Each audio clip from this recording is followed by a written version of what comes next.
राजीव, एका वेगळ्या पद्धतीने जर म्हणायचं की राष्ट्रवादी काँग्रेस, शरद पवारांची जी राष्ट्रवादी काँग्रेस आहे त्यांच्या दृष्टीने अतिशय प्रतिष्ठेची होती ही निवडणूक। कारण फुटीनंतर पहिल्यांदाच विधानसभेची निवडणूक होते आणि त्यानंतर बारामतीचा निकाल आला आहे। अख्ख्या राज्यामध्ये खूप कमी जागा मिळाल्या आहेत, पण त्याच वेळी रोहित पवारांची जागा निवडून येणं हे त्यांच्या दृष्टीने आणखी प्रतिष्ठेचं बनलं होतं।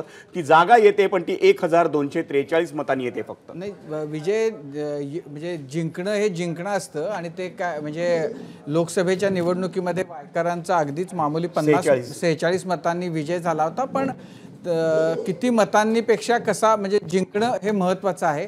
आपल्या अनेक प्रेक्षकांना आपण जे टॅली दाखवतोय त्यामध्ये 14 जागा ज्या दिसतात शरद पवार यांच्या खात्यामध्ये, तर त्याच्याबद्दलची त्यांच्याकडून विचारणा होते। तर त्याच्याबद्दल हे स्पष्ट केलं पाहिजे की राष्ट्रवादी काँग्रेस शरद पवार गटानं 10 जागा जिंकलेल्या आहेत, पण त्यांनी काही जागा आपल्या मित्रपक्षांना दिल्या होत्या।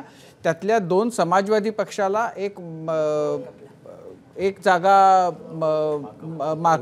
मार्क्सवादी कम्युनिस्ट पक्षाला आणि एक आणखी मित्र पक्षाला शेका पक्षाची सांगोल्याची जागा त्यांनी दिली होती आणि त्यामुळे 10 जागा राष्ट्रवादी काँग्रेसच्या आणि 4 जागा मित्र पक्षांच्या असं मिळून त्या 14 जागा आहेत।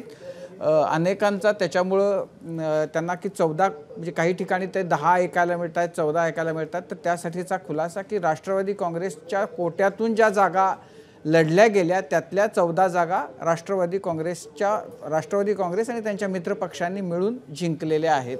आणि रोहित पवारांचं यश हे राष्ट्रवादी काँग्रेससाठी आवश्यक यासाठी होतं की या निवडणुकीमध्ये एकतर सगळे दिग्गज नेते जे आहेत ते पक्ष सोडून अजितदादांच्या बरोबर गेले। जे काही मोजकीच मंडळी होती जी विधानसभेत किंवा विधानसभेच्या बाहेर लढताना दिसत आहेत, रोहित पवार हे त्यापैकी एक होतं। जेव्हा बारामतीमध्ये योगेंद्र पवार यांचा दारुण पराभव झाल्यानंतर जर रोहित पवार यांचाही पराभव झाला असता तर ते आणखीन राष्ट्रवादी काँग्रेससाठी मानहानिकारक आणि त्यांच्या पक्षाच्या केडरचं मनोभंग, त्याचं खच्चीकरण करणारं असं झालं असतं। तो आता एक दिलासा किमान रोहित विधानसभेत आल्यामुळं कार्यकर्त्यांना आणि पक्षाला मिळेल असं मला वाटतं। सरिता, आपण हे अख्ख्या निवडणुकीत किंवा लोकसभेच्या निवडणुकीत देखील आपण पाहिलं की दादांना अंगावर घेणारा जर शरद पवारांच्या राष्ट्रवादी काँग्रेसमध्ये कोणी असेल तर तो रोहित पवार होता। त्यामुळे आपल्याला या निवडणुकीत त्याचं उट्ट काढण्याचा प्रयत्न होईल हे स्पष्ट होतं आणि ते जेव्हा झालं असेल किंवा नाही झालं असेल, पडद्यामागे झालं असेल, त्याच्यानंतर रोहित पवारांचा हा विजय हा राजकीयदृष्ट्या कसा बघायचा? खरं बघितलं तर मला वाटतं प्रत्येकच राष्ट्रवादी च्या उमेदवाराच्या बाबतीत हेच घडलं, म्हणजे दोन्ही राष्ट्रवादीच्या। आपण बघितलं की कधी नव्हे ते अशा पद्धतीची भाषणं थेट शरद पवारांनी केली। त्यांनी ज्या पद्धतीचं अपील लोकांना केलं ते सुद्धा ते नेहमी करतात त्या पद्धतीचं नव्हतं। अगदी पाडा पाडा पाडा अशा पद्धतीचं वक्तव्य शरद पवारांनी केली।